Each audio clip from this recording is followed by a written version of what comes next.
only the principal values of ITF, the value of tan bracket मध्ये cos inverse 1/5√2 minus sin inverse of 4/√17.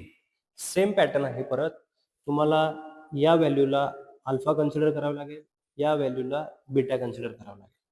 Okay, म्हणजे actually आपल्याला value कोणती find करायची बघा, tan of alpha minus beta.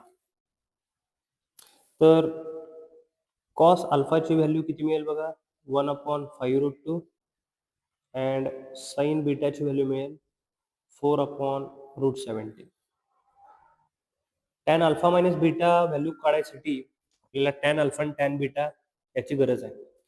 तर परत एक ट्रायंगल जर कन्सिडर केला, हा अल्फा, तर हे 1 होईल.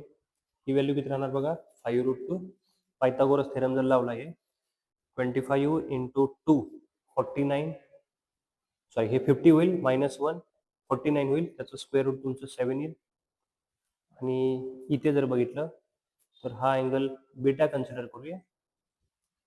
आणि साईनचा फॉर्म्युलाप्रमाणे बघा, अपोजिट अपॉन हायपोटेनियस, पायथागोरस थेरमला वापरला, 17 - 16 1, ही व्हॅल्यू 1 होईल. ह्याच्यावरून तुम्हाला टॅन अल्फा मिळेल 7,